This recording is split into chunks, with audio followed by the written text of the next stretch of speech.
Well folks, it's almost here. In less than a week, a new generation of gaming beckons upon us. With the creatively named Switch 2's arrival and in spite of complaints about higher prices, forecasts project the Switch 2 to sell 15 million units by March of next year to support that complacent consumerism reigns supreme in our capitalistic society, and with Mario Kart World being sold at $80 USD, $70+ games will more than likely be the norm going forward. Now, don't get me wrong, I hate it too, but let's try to keep the topic lighthearted for this video.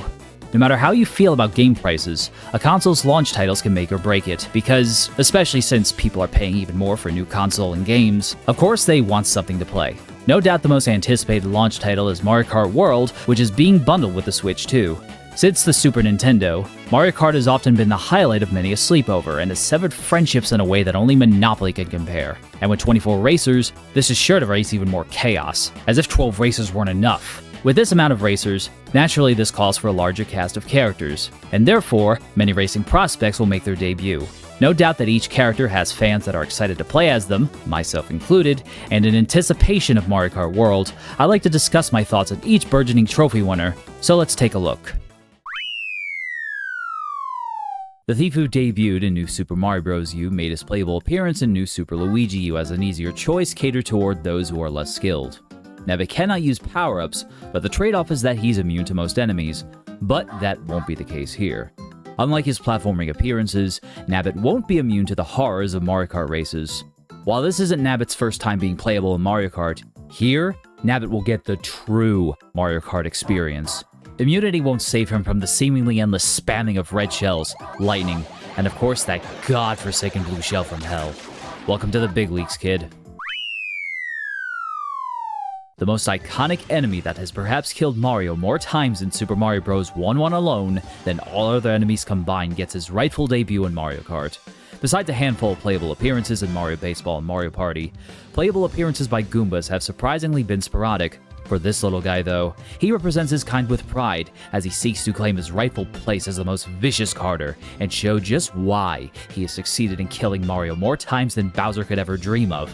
Also, if this Goomba could kill Mario with no arms, then surely he doesn't need arms to drive. Who the hell needs arms to drive? Not this Goomba, or any Goomba apparently. I'm gonna echo everyone else by saying that this one came out of left field. The cow from Moo Moo Farm in Mario Kart 64, or is it Moo Moo Meadow and Wii? Either way, this pint-sized bovine has received much excitement from the Mario Kart faithful. Perhaps this is because, unlike many other characters, this unassuming background-turned-playable character actually made his debut in Mario Kart. Being a true Mario Kart original, rest assured that on the track, cow will do their best to make others eat bovine manure. And I guarantee you other racers will say, "Don't have a cow, man." Adding on to the ensemble of playable Koopas comes Hammer Bro, quite possibly the most intimidating Mario enemy that has tormented the souls of those who struggled in World 8 of Super Mario Bros. 1, and even succeeded in crushing those faint-hearted spirits who hung up the controller.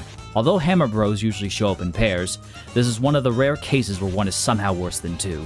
You wanna know why? Go ahead. Try and pass it without getting hit, because its movements are harder to read than words while you're dreaming, and may God help you if you're small. With this in mind, I imagine Hammer Bro will be a force to be reckoned with, and he's sure to drop the hammer on his competition. Literally. Originally from Super Mario 3D Land, this character has made quite a few appearances since, including being possessable in Super Mario Odyssey. This will be Coin Coffer's debut in Mario Kart. I don't have too much to say about this character except, with it being a coin pouch, I feel it'll hurt their enemies the best way they know how to in today's economy. Right in the pocketbook. Is this really the best stuff I can come up with? Seriously?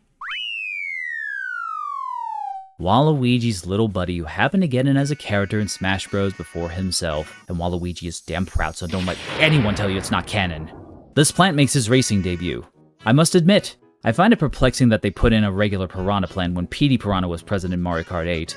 More than likely, Petey will make their return as DLC like in Mario Kart 8, or even better, an unlockable racer like in Mario Kart Double Dash. But what were we talking about? Oh right, Piranha Plant's already proven themselves as a fighter and a singer, and now we can add Racer to that list. I'm not very familiar with Conkedor except that it debuted in Super Mario 3D World and attacked our crew by slamming their beaks into the ground. Still, with the increasing amount of armless racers in Mario Kart, I can only welcome Conkedor with open arms. Until it tries extending its long neck to win, then it can go f himself. My personal favorite new character. These determined juggernauts could put the New York Football Giants' defensive lines to shame. In fact, if the Giants drafted one of these dudes, I bet their decade of mediocrity since winning their last championship in 2013 will dissipate almost instantaneously. But now I'm starting to sound like a urinating tree. In addition to their defense, their innate ability to throw baseballs makes them suitable offensive units on the track. I hope others are ready, because once Chargin' Chuck gets on the track, he will charge to the finish. A snowman. That's kinda it. I shouldn't undersell them though. After all, they have appeared in many Mario games as enemies, and even obstacles in Mario Kart, so this wouldn't be their first appearance here. As we probably know, snowmen have been portrayed in media as horrifying sculptures that can destroy you in seconds. Maybe it's my imagination, but I feel that Snowman has that intimidation factor. Maybe it looks like he's so darn cute and innocent, but then once it gets on the track, it turns into a whole different beast. It makes you think of bad Mr. Frosty from Clay Fighter 63 1/3. And I could picture him winning and being like, "Call me Daddy!" I can't say that I had another enemy originally from Mario Bros. Being playable on my bingo card, but here we are. Although what's special about Sidestepper is it predates even the iconic Goomba as Mario and Luigi's enemy. With that kind of seniority, it makes more sense. And unlike Goombas, these dudes take not one, not two, but 3 hits to defeat. With that type of durability, surely it's able to withstand the amount of abuse it's bound to receive at the hands of an adept player. Good luck sidestepping that blue shell, Sidestepper.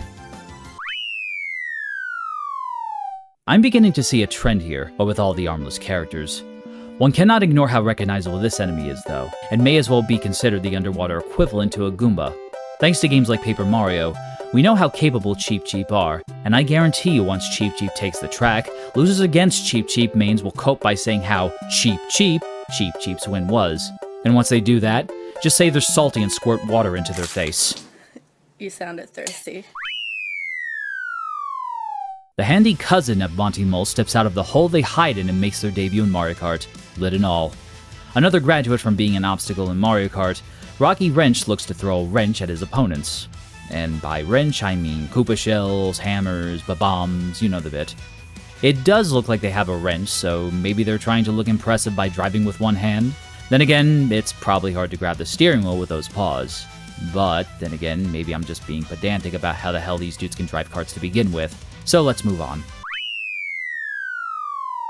From the airship and into the ground, Monty is no stranger to participating in events, from being a baller in Mario Strikers to being a partier in Mario Party, and with their first playable Mario Kart appearance in Tour, it seems inevitable Monty Mole would be playable in World. And this moles prove that they are far more capable than jumping out of the ground and mindlessly chasing you. Monty Mole? Yes, I dig him. I'll be honest, when I first saw Fishbone was playable, a part of me went, what the f***? But then I realized they made Condor and Cow playable among other what the F choices. I suppose it has to do with how uncommon they are to me, appearing mainly in underwater sections and castles and ghost houses. Another fair point is we do have Koopa and Cheep Cheep, so it makes sense to have Dry Bones and Fishbones to complete the tag team. I also like the pointy bits. I feel like once Fishbone gets on the track, they'll lock onto first like they do in New Super Mario Bros., and not even a barrage of banana peels will be able to stop them. Okay, I lied. This was the character that made me go, what the fuck? I mean, a frickin' dolphin that appeared in a couple levels in Super Mario World as a rideable platform that could be eaten by Yoshi. I'll give them credit. They have made many appearances and are arguably recognizable in Mario despite their few appearances in Super Mario World. And whenever I see that game, I always think of those cute dolphins. Maybe it's how cute they look with those goggles, that adorable smile. You just want to swim with him and give him a big hug and... Wait, what? Why don't we move on? It's a penguin. And what is wrong with that? This cutie patootie first appeared in Mario 64 in Cool Cool Mountain, where many a player carefully and willingly took this bundle of joy home to their parent, only to be told it's the wrong one, turn into a primate and throw the fake penguin off a cliff, then get the real one at the beginning of the level, painstakingly take it to the parent, get the star, then steal them back and throw them off the cliff because that's just how people are. I might be in the minority, but I used to take the fake penguin to the parent deliberately, so that they weren't lonely and then brought the real one to the mom. My headcanon was the mother adopted the wrong baby since we don't know where their parents are. Just look at them. How can you not like this picture? How could anybody take these little babies and throw them off a cliff? Why is that a joke? I don't understand. Oh, Mario Kart, right. It's a freaking penguin, so I 100% approve. Have you ever wanted to have your racer look almost exactly like your kart? Well, I have just the racer for you. I seriously don't got a lot to say here. It's cute too, I guess. I do like its eyes and bun shape. I mean, its shape literally makes me want to take it and pretend like it's a steamed bun and eat it and taste the nicely seasoned filling, and then compliment it with some Mayfoon and that $5 can of Pepsi from the Chinese joint up the street. And I just remembered I placed an order for Chinese before I started recording this, so I'll be right back. I'd hate to be that person who doesn't like sting bees inclusion, because some people have a lot of beef about bees. Bee lovers will beam with joy being that sting bee comes their beast of a main. Besides, sting bee will bedazzle their bedraggled opponents and be at the finish before anyone else. Sting bee's the bee's knees. Okay, I'm done with the bee puns, trust me. I'm not pawing your leg. You know, it's actually hard to believe how many armless characters are debuting in this game. Like, with all the more fleshed out characters in Mario, I'm actually starting to wonder if this was intentional. We had baby versions of I don't know how many characters in previous Mario Karts, and we even had bronze freaking pink gold Peach put in Mario Kart 8.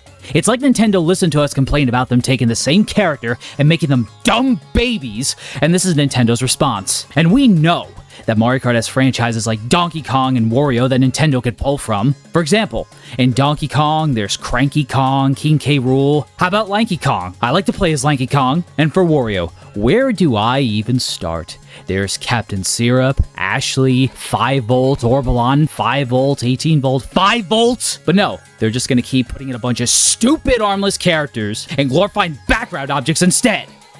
Wait, I didn't mean it that way. Trust me, I didn't mean it that way. Where are you going? Come on. I didn't mean it that way. I'm happy Pokey's playable. Is it too much I just want to see Egad playable or something? Come back, come on. Oh yeah, Pokey. They're tall and spiky, and I used to be scared of them as a kid. Moving on.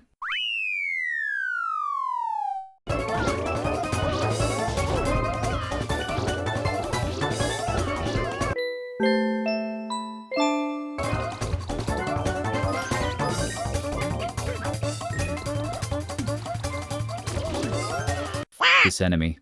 Next.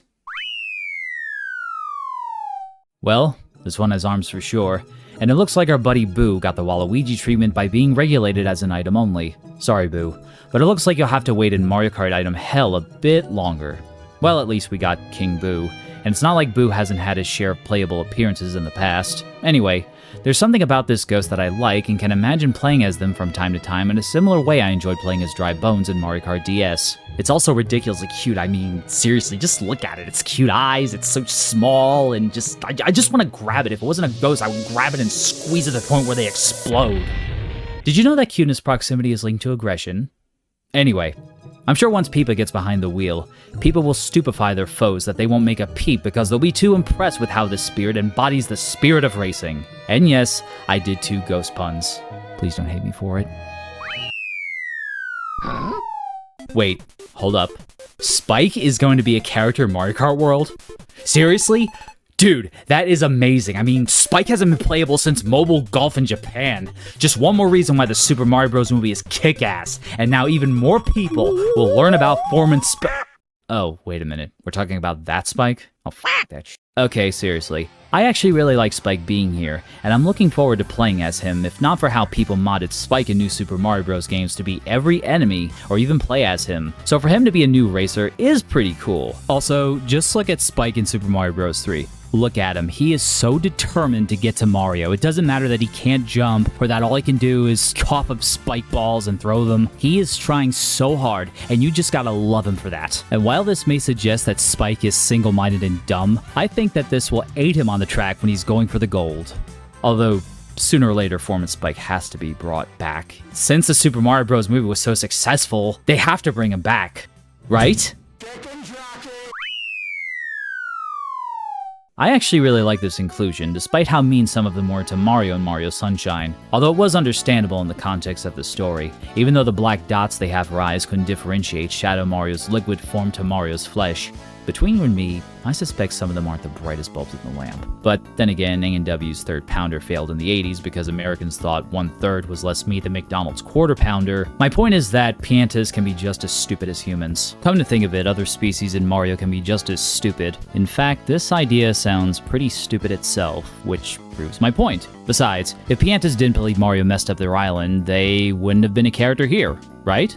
Anyway, it feels like Piantas haven't had much presence in games besides as background characters in spin-offs and remakes like Paper Mario the Thousand Year Door. And while it's not the first time we were able to play as a Pianta, it's nice to see them playable as a racer. And last but certainly not least, Swoop. Yes, I know you might say that he technically doesn't have arms, rather wings, but this one I have a soft spot for. Besides looking like those cute Moogles in Final Fantasy, I fondly remember meeting Sir Swoop in Paper Mario the Thousand Year Door as he and his team enrolled as fighters in the Glitz Pit. You really had to admire their naive determination and the crap that manager made them do when they were going out to fight. Jeez, that guy went easy on us. So, when I play as Swoop, I'm calling him Sir Swoop out of respect, because Sir Swoop is a certified badass. With these new characters, I think it's safe to say that we are obviously in it for the long haul with this one. With how long Mario Kart 8 lasted, what with skipping an entire generation thanks to Deluxe, we'll likely go another 11 plus years before we get another Mario Kart. But this was apparently in development since 2017, and it was intended for the first Switch. Much to our surprise, programming director Kenta Sato said the first Switch simply wasn't powerful enough for what they intended to do with Mario Kart World, such as having 24 racers. Mario Kart producer Kosuke Yabuki also said that they wanted to create a new kind of Mario Kart. Topping Mario Kart 8 is a daunting undertaking, one that can't be done by just creating new tracks and characters. And I can see why. When we think about how successful Mario Kart 8 was, with Deluxe alone beating out Animal Crossing New Horizons and Smash Bros. Ultimate with 68.20 million copies sold as of this video, obviously it'll be a tough act to follow. With 24 racers and its new open world, I do have high hopes for this title, although the open world does raise concerns, such as how tracks will fit into the world, if they retain their uniqueness like in previous games, or maybe if they just blend in to form this large empty world like Pokemon Scarlet and Violet. We won't know about this until it releases. Until then, how do you feel about the new crop of racers? Who are you looking forward to playing as? What about Mario Kart World in general? Let me know in the comments. Anyway, if you enjoyed this silly presentation, consider leaving a like and maybe even subscribing if you feel so inclined. And chances are I'll do more videos like this. Thank you so much for watching, and I will see you next time.